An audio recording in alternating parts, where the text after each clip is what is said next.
Na Rede Escola de hoje, os destaques são tecnologia em sala de aula, inclusão e acessibilidade. E uma entrevista sobre os quadrinhos produzidos no Brasil. As aulas de Ciências da Natureza em uma escola no município de Queimados são feitas com a ajuda do game Minecraft. De repente eles param agitados, aí eu tô mais... no Minecraft, Minecraft que é aquele jogo? Aí eu falo, sim, professora, tem várias rochas. Tem obsidiana, tem o granito, tem o arenito, lápis lazuli, e começou. Tem também ferro, eu falei, o minério de ferro, tem ouro, diamante. E ali eu percebi naquele momento o quanto que aquele jogo ia ser útil. No Instituto Benjamin Constant, uma roda de samba comandada por estudantes cegos. A gente não aprende somente na sala. A gente aprende ouvindo as canções, apreciando as canções, conhecendo um pouco mais e, por que não, apreciando. Literatura brasileira, o Rio de Janeiro de Clarice Lispector e uma entrevista com o quadrinista Marcelo de Salete. Eu acho que os quadrinhos, eles têm um potencial, assim como a literatura, cinema e o teatro, de falar com diferentes públicos, tanto as crianças quanto também com os adultos.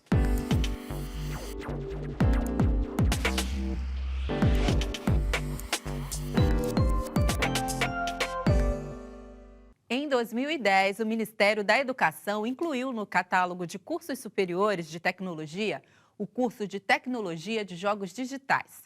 Desde então, o mercado de trabalho para a indústria de games tem atraído cada vez mais interessados em seguir a carreira de game designer. O Censo da Indústria Brasileira de Jogos Digitais mostra que entre os anos de 2014 e 2018, o número de empresas desenvolvedoras de jogos cresceu 164%, passando de 142 para 375. E a educação também passou a ser um segmento importante para a indústria dos games. Veja o que a gente encontrou em uma escola super tradicional aqui da Zona Norte do Rio de Janeiro. Estes são alunos do 8º e 9º ano do ensino fundamental e do 1º ano do ensino médio, do Colégio Pedro II.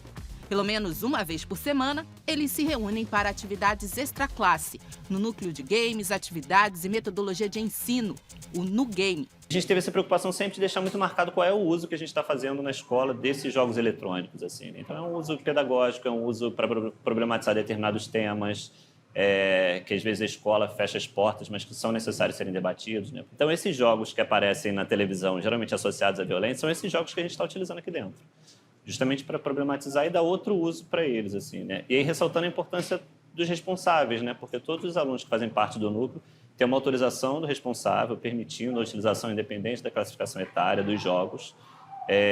Isso demonstra um pouco assim do respaldo que o núcleo tem na comunidade escolar. Marcos curte games desde criancinha e, quando se formou em geografia, pensou em como esse universo poderia colaborar para a aprendizagem. Em 2016, né, que foi o ano do boom do Pokémon GO, um dos projetos que nós fizemos aqui dentro do NuGame foi justamente sobrepor informações do jogo com informações, né, de uma base cartográfica geográfica. Então a gente pegou o mapa do IDHM, que é o Índice de Desenvolvimento Municipal, e aí sobrepôs ao mapa da localização de alguns itens importantes do jogo, né? As Pokéstops, os ginásios, que são locais onde o jogador tem que ir andando para interagir com o jogo. E aí, sobrepondo essas duas informações, que a gente percebeu que, na verdade, existia um processo de segregação, inclusive, dentro do jogo, né? Que as áreas periféricas tinham menos disponibilidade desses itens, assim. Está sendo uma experiência realmente muito boa, que a gente agrega muito conhecimento para a gente e a experiência mesmo de saber interpretar o que você vê e problematizar as coisas. Porque você tem todo o direito de jogar GTA só por jogar, mas é legal também você observar o que ele retrata da sociedade. E, inclusive, essa mulher acabou de tirar uma foto minha aqui, porque eu não poderia estar parado aqui no meio da calçada, né? E no GTA as pessoas fazem isso, elas tiram fotos quando você comete algum crime ou quando você está sendo ilegal de alguma forma. O nome desse jogo é Assassin's Creed Unity, ele é mais um da saga Assassin's Creed, onde conta a história de diversos mercenários pelos contextos históricos. Esse se passa na França, num período de revolução, e ele é bastante rico, graficamente e historicamente. E a gente deixou de lado um pouco essa questão e aí usou os contextos geográficos do jogo. Como assim? A orientação e localização dos pontos estão bastante presentes pela questão gráfica e a fácil orientação. O NuGame não é brincadeira, não. Para participar, é preciso encarar um processo seletivo, que inclui redação, entrevista. Olha só esse painel aqui. Quantos alunos já passaram pelo projeto em 4 anos? Quase 30. Mas reparou que tem poucas meninas ali? Isso é passado. Hoje a presença feminina está bem mais equilibrada. Você não gostava de games, é isso? Não, eu nunca gostei, mas eu sempre soube dessa questão de, tem uma diferença absurda entre como o homem é representado e como a mulher é representada. E quando a Cris, a professora que orientava o projeto, me apresentou isso, aí eu falei, poxa, é muito verdade. Existe muito mais personagens homens do que mulheres. E por que isso existe? Por que é assim? A sociedade influencia até nisso. O núcleo de games é uma construção coletiva. Cada um traz um saber diferente e novos conceitos vão surgindo. O No Game abriu para mim uma porta de pesquisa em si. Hoje eu não estou mais no colégio, eu estou numa área externa de desenvolvimento que o No Game me encaminhou para uma coisa que eu sempre tive vontade de fazer, na questão de mídia, e eu consegui achar o ramo que eu quero seguir de pesquisa em si. A tecnologia na sala de aula. Em Queimados, que fica na região metropolitana do Rio de Janeiro, uma nova prática educacional surgiu durante uma aula de Ciências da Natureza. Foi assim, quando a professora Mitzi Andrade perguntou à sua turma o nome de uma rocha magmática, ela achou curioso quando alguns estudantes responderam ao mesmo tempo o nome obsidiana. Foi a partir da resposta dos alunos que nasceu o projeto, aprendendo sobre rochas e minerais com um jogo de construção virtual, baseado em um game que faz muito sucesso entre os jovens. O jogo é o Minecraft. Então, vamos ver como o videogame virou ferramenta educacional nessa sala de aula.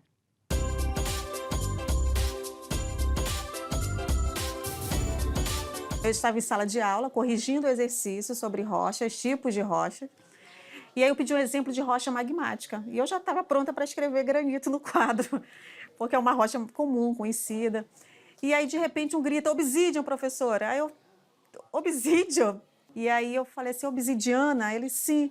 Eu falei, sim, é uma rocha magmática. Eu falei, mas vamos fazer o seguinte, vamos colocar granito, né, que vocês vão lembrar mais. Aí a outra, eu sei, professora. Aí a outra, eu também sei, eu também conheço. E aí eu vi aquela turma toda, aquele barulho, de repente eles ficaram agitados. Aí eu tô mais...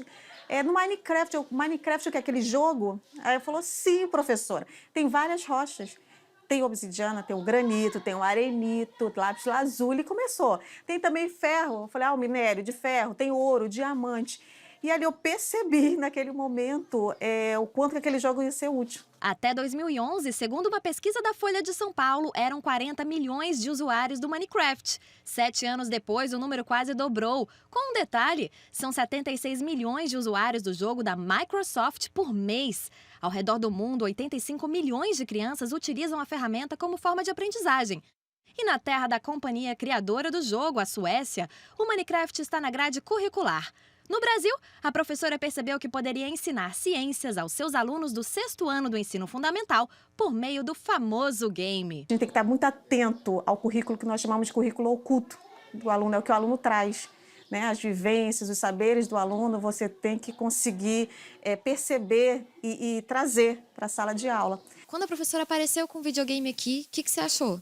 Seria bem diferente a aula. Eu achei muito legal porque nós poderíamos interagir e poder ver como é de verdade e não ficar olhando para o quadro, vendo ela explicar só assim.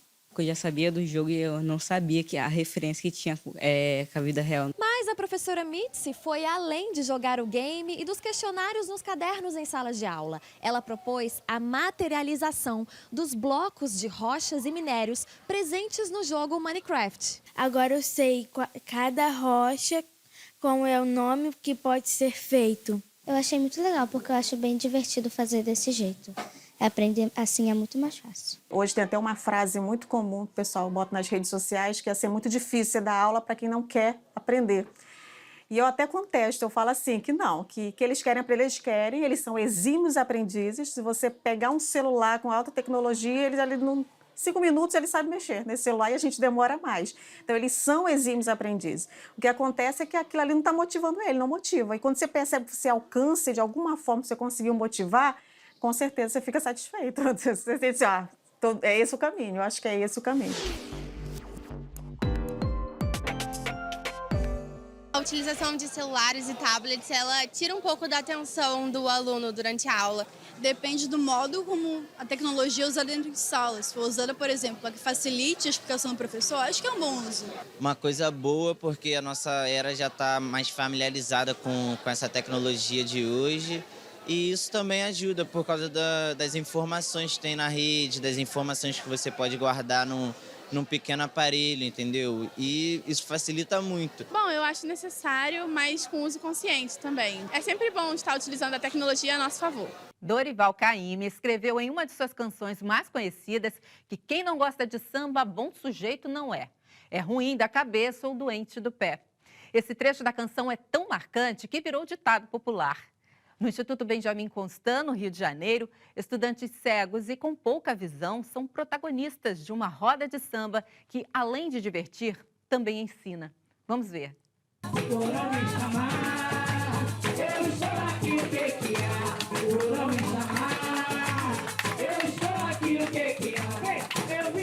O samba é fonte de conhecimento e chega mais rápido ao coração. Essa é a essência da roda de samba pedagógica do Instituto Benjamin Constant, que leva o ritmo mais brasileiro de todos para a sala de aula de alunos com deficiência visual para tratar de temas importantes da sociedade. Esse projeto surgiu a partir do momento que eu estava trabalhando temática da cultura indígena dentro da sala de aula. Nós trabalhamos 2 samba-enredos. A partir daí, as crianças começaram a perguntar sobre samba-enredos, sobre samba, batucar nas carteiras, porque são músicos, e começaram a trazer curiosidades. Aí a gente começou essa pesquisa. Foi daí que veio a culminância da roda de samba pedagógica. A gente trabalhar pedagogicamente o contexto histórico através de sambas. O samba é, desde seu surgimento, a voz das populações mais pobres e negras. Nas letras de compositoras e cantoras como Jovelina, Clementina de Jesus, Leci Brandão, Dona Ivone Lara, a professora Mariana Reis trabalha questões como desigualdade social, história da África, escravidão no Brasil e negritude. Uma frase ou uma estrofe não é uma simples melodia. Naquilo tem um contexto, tem uma narrativa histórica. Então, a ideia dos pesquisadores, junto com os músicos, é agregar esse contexto crítico, né, que a nossa ancestralidade e a história da cultura africana traz, de resistência, de luta do povo negro. Por que vocês acham que a Dona Ivone fala que negro é uma cor de respeito? Alguém saberia responder? Porque a gente não aprende somente na sala. A gente aprende ouvindo as canções, apreciando as canções, conhecendo um pouco mais e, por que não, apreciando. E o que você acha que ela faz, assim, traz de aprendizado para você? Conhecer um pouco mais das culturas, do povo negro, do povo africano, através da música, através do samba.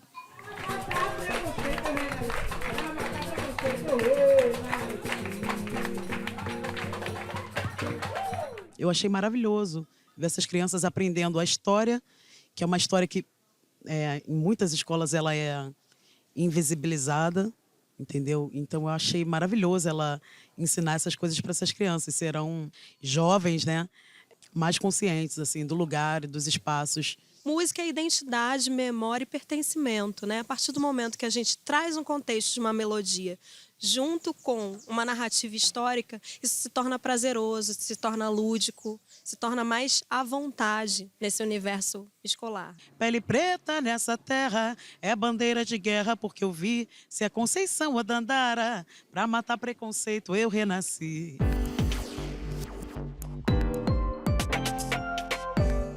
Hoje nós estamos na Escola Solar Meninos de Luz, no Rio de Janeiro, para saber a opinião deles sobre a inclusão de alunos com deficiência no ambiente escolar. A inclusão é importante? Eu acho isso muito importante, porque todos nós somos iguais e ter essa iniciativa vai mostrar para as crianças, adolescentes, que isso é importante. É muito maneiro ver essas crianças felizes. É sempre bom ajudar, porque eles precisam também de ajuda. E eu vejo que algumas pessoas também não colaboram. Na escola e na turma, você faz muitos amigos? Sim. Quem são os seus melhores amigos? Pietro, Felipe, Luiz e Anjo. Me fala, o que você faz para que ele se sinta assim mais feliz? Ajudo ele a fazer o dever, pegar o livro dele. Às vezes eu levo ele para escovar o dente, porque ele tem um problema na mão. É o melhor amigo que eu já pude ter. Sempre que eu precisei, ele me ajudou. Sempre que ele precisou, também ajuda ele nos trabalhos, a brincar e também a sempre se concentrar nos deveres. Para a escola ser um lugar melhor, as pessoas têm que estar mais integradas, juntas, todo mundo sendo tratado da mesma forma? Sim, como eu e João. A gente sempre vai ser amigo. Hora de falar de literatura aqui na Rede Escola e saber como a cidade do Rio de Janeiro influenciou a obra da escritora Clarice Lispector. O Ernesto Xavier conversou com Tereza Monteiro, biógrafa de Clarice Lispector, por 2 lugares muito especiais e que fizeram parte da vida de uma das principais escritoras do Brasil: o bairro do Leme e o Jardim Botânico. Clarice Lispector, nascida na Ucrânia, mas brasileira de coração. Considerada a maior escritora judia depois de Franz Kafka. Foi nas ruas do Rio de Janeiro que ela buscou inspiração para escrever seus livros A Hora da Estrela, Laços de Família, A Paixão Segundo GH. A Clarice nasceu na Ucrânia, em 1920. Ela era filha de judeus, né? Então assim, eles imigraram para o Brasil e a primeira residência deles foi no Nordeste. Eles viveram em Maceió há 3 anos, depois Clarice foi para o Recife e ela viveu até os 14 anos no Recife. Então essa primeira fase da vida dela foi totalmente nordestina. Clarice tinha assim, ela falava inclusive que o Recife estava todo dentro dela. E em seguida a família veio para o Rio, buscando melhores condições de vida mesmo, o pai e as 3 irmãs. A mãe dela já havia falecido, ela perdeu a mãe, ela tinha 9 anos. E o Rio de Janeiro foi, de fato, a cidade onde ela viveu mais tempo. Ela viveu 28 anos no Rio de Janeiro. Aí ela se casou, morou em Botafogo e o marido era diplomata, então eles foram morar na Europa. Até que eles foram para Washington, que foi o último lugar que ela morou, digamos, fora do Rio de Janeiro. Quando ela voltou para o Rio de Janeiro, em 1959, ela fixou residência aqui no Leme. Então ela morou 18 anos no Leme. Então, esse percurso da Clarice, nômade, né, marcou muito a trajetória dela como pessoa, né, e como escritora. E na obra da Clarice ela fala muito disso, essa ligação íntima que ela tinha com a natureza. Escritora por natureza. Publicou seu primeiro conto conhecido aos 19 anos. Morou no Leme, Botafogo, Flamengo, São Cristóvão, Maracanã, Tijuca, da Zona Norte à Zona Sul. Nômade, viu de perto a riqueza e a pobreza. Quando criança, ela ficava observando nas ruas aquelas pessoas que começavam a falar, sabe, assim, a favor do povo, entendeu? A favor da justiça social. Então, ela sempre ela se colocava como uma defensora dos direitos das pessoas. Tanto que ela escolheu o quê? Faculdade de Direito. Ela escolheu fazer Direito. Porque ela queria salvar a humanidade, ela dizia isso. Então, a Clarice tinha um senso de justiça muito aguçado. E A Hora da Estrela foi, digamos, o ápice disso, porque ela colocou literalmente uma personagem que é uma nordestina, totalmente excluída, à margem de tudo, vivendo no quê? No Rio de Janeiro. Tantas referências à cidade em seus livros inspiraram sua biógrafa a criar o roteiro de Clarice pela cidade. Como eu sou professora, eu sempre achei que a gente tinha que dar aula também nas ruas. Então, o Rio de Clarice são o quê? São os caminhos claricianos que eu levo o público para conhecer na cidade, da Tijuca até o Leme. Era uma rua comprida, com muros altos, amarelos. Seu coração batia de medo. Ela procurava inutilmente reconhecer os arredores, enquanto a vida que descobrira continuava a pulsar. E um vento mais morno e mais misterioso rodeava-lhe o rosto. Ficou parado olhando o muro. Enfim, pôde localizar-se. Andando um pouco mais ao longe de uma sebe, atravessou os portões do Jardim Botânico. O Jardim Botânico era um lugar que ela gostava de vir para ficar sendo, como ela dizia, para escrever. Foi o lugar sobre o qual ela mais escreveu. Há várias crônicas que Clarice cita o Jardim Botânico, inclusive os bancos aqui do Espaço Clarice Lispector têm frases, né, desses textos. E um conto, que hoje é um clássico da literatura brasileira, que é o conto O Amor, que está no Laços de Família, se passa no Jardim Botânico. Então, o Jardim Botânico, ele representa bem esse lado da Clarice que era assim, que ela tinha uma necessidade de mergulhar no reino vegetal.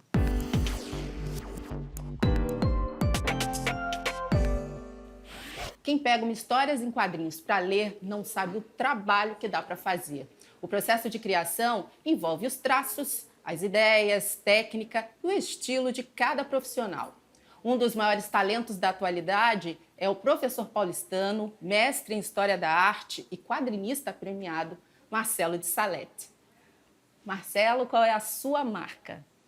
Olha, eu adoro quadrinhos, trabalho com isso já há um bom tempo e gosto muito de trabalhar com histórias um pouco mais históricas, falando do Brasil colonial e contemporâneo também, e adoro trabalhar com preto e branco. As etapas de um livro, não é, de histórias em quadrinhos são bem complexas, engenhosas, grandes. Tudo envolve, primeiro, você ter uma boa ideia para contar, algo que você acha interessante, que pode ser desde uma matéria que você viu no jornal, até uma conversa com um amigo, ou até algo que você observou na rua. Eu chego a anotar essas primeiras ideias, depois disso desenvolvo essas ideias no formato de roteiros. É um processo bem longo.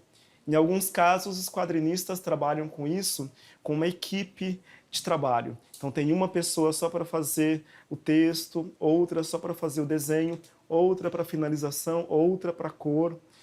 No meu caso, eu acabo lidando com tudo isso. O número de artistas que a gente tem hoje no Brasil fazendo quadrinhos e fazendo quadrinho de qualidade é imenso. São quadrinhos que falam sobre diferentes realidades, são quadrinhos sendo produzidos falando sobre cidades grandes, não é? Desde São Paulo até Salvador, falando sobre também o nosso passado, de outras perspectivas, de outros modos, revelando às vezes personagens que a gente só conhecia antes a partir de pesquisas muito limitadas dentro do meio acadêmico até. Quais histórias até hoje você faz questão de deixar registradas em HQ? O primeiro livro, ele se chama Noite e Luz, é um livro de 2008. É uma reunião de várias histórias bem urbanas. O ponto central ali é uma boate onde passam diversos personagens. Tem um segundo livro que é o Encruzilhada, publicado aqui no Brasil em 2011. Atualmente, a gente tem o Angola Janga, que fala de Palmares, dos vários mocambos que existiam ali na época de Palmares, no século XVII, lá em Pernambuco, atualmente em Alagoas.